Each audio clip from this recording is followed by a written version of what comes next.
So next we repeat some words together, which joins us with Buddhists throughout history.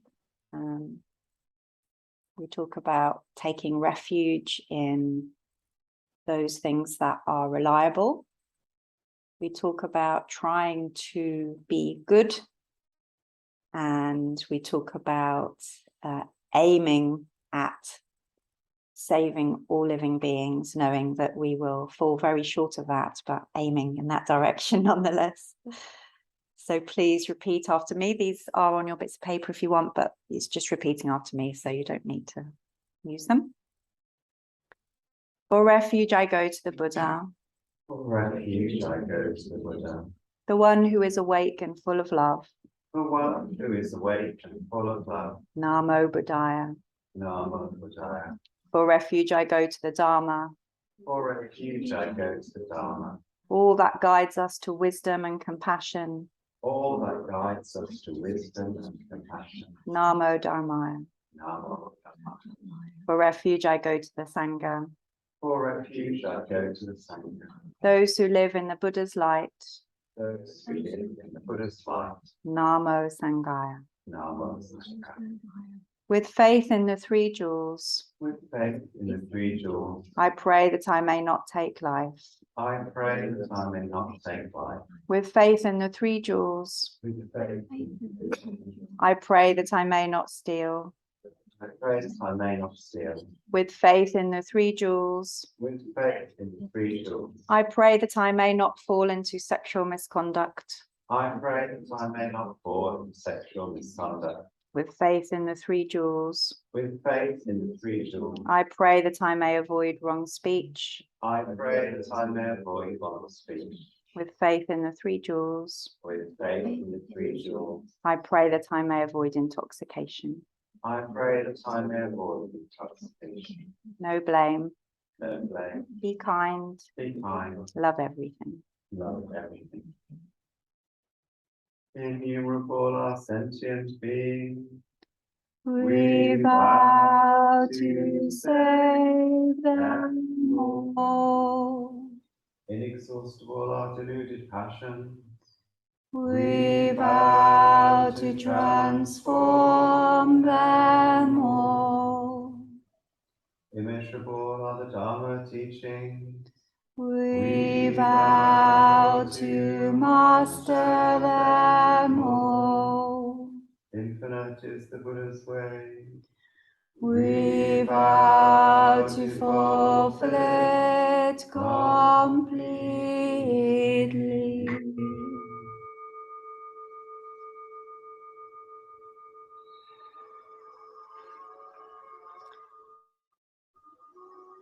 Namo Buddhaya. So this is the bit where I say something, and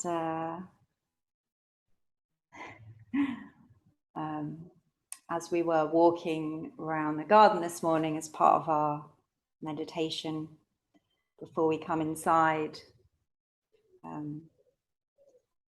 I was conscious as we did the last stretch, which was coming back across the lawn, that there was dog poo everywhere. And as I came down the little grass path, I saw a bit ahead, so I thought, right, we'll go around that way. I'll take them here. And then we went around that way, and there was some more. I thought, oh, we'll have to take them around here.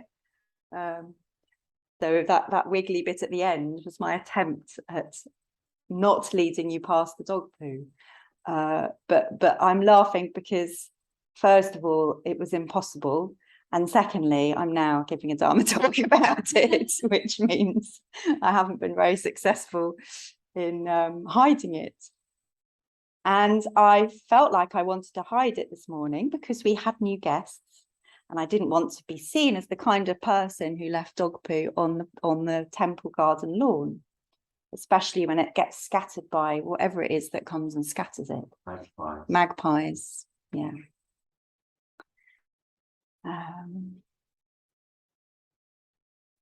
And that reminds me of, talking about dog poo reminds me of Reverend Koyo Kabose, who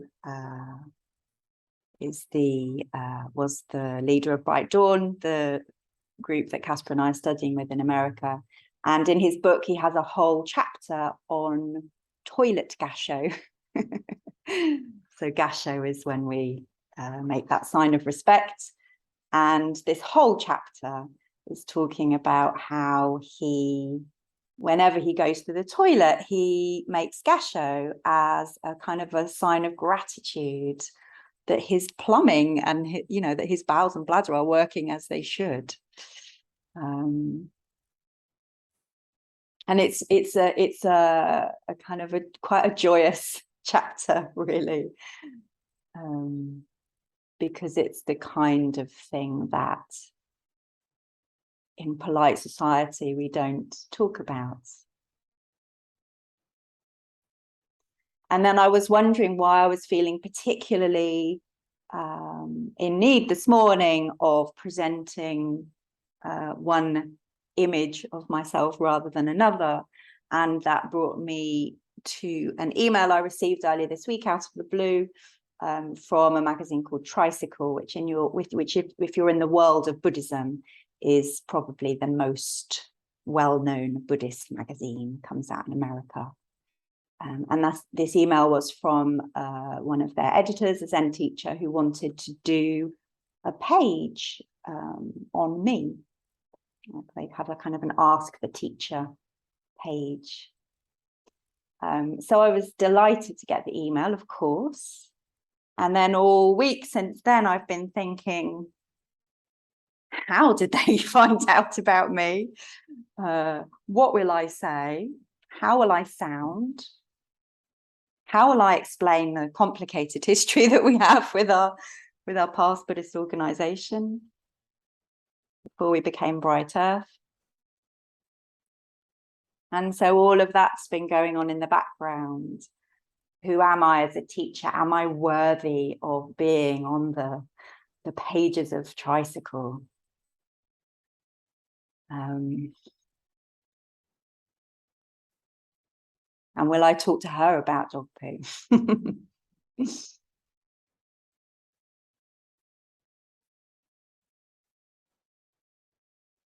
So what do we do with that? What do I do with that? Those bits of me that want to be seen in a certain way, those bits of me that leave dog poo on the lawn, those bits of me that love the idea of being a famous Buddhist teacher, those bits of me that feel utterly worthless. What do I do with all of that? And what I do with all of that is I bring it to the Buddha. I bring it all to the Buddha. And the Buddha already knows about all of that. The Buddha sees right inside us into all the nooks and crannies, all our fallibility, all our glorious brokenness, and loves it. The Buddha loves us just as we are. And as I remember that, I feel moved because I don't have to worry. I will go and clear up the dog poo after practice this morning. And I will be conscious when I speak to Suike on Monday night that I will be wanting her to like me and to see me as credible and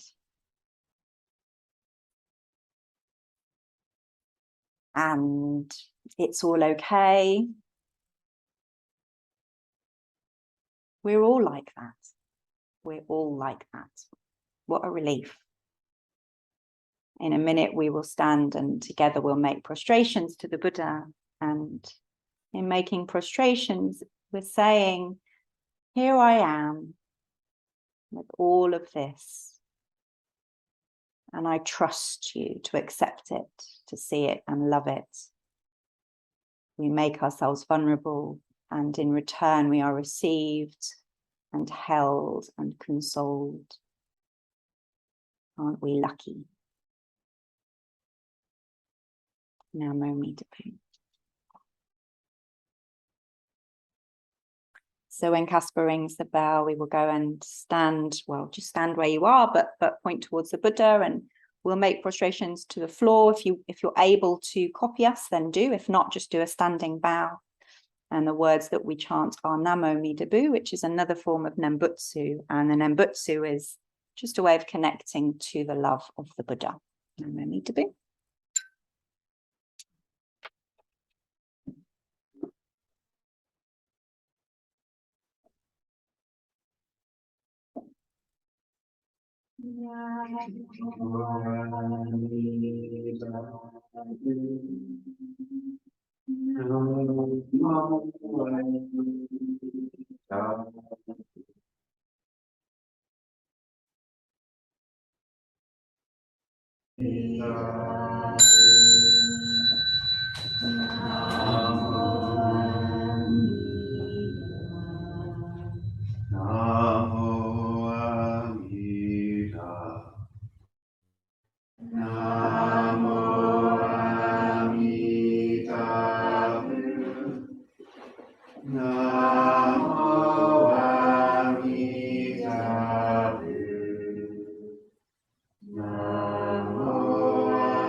Stand at our seats.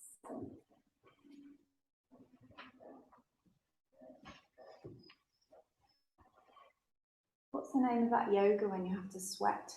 Hot yoga. Hot yoga. Feels like we've done a hot practice this morning. I think we get extra merit. And we need to boost, and then we turn to bow to each other.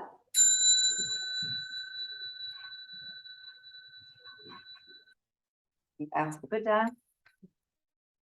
And tidy our seats and bow to our seats.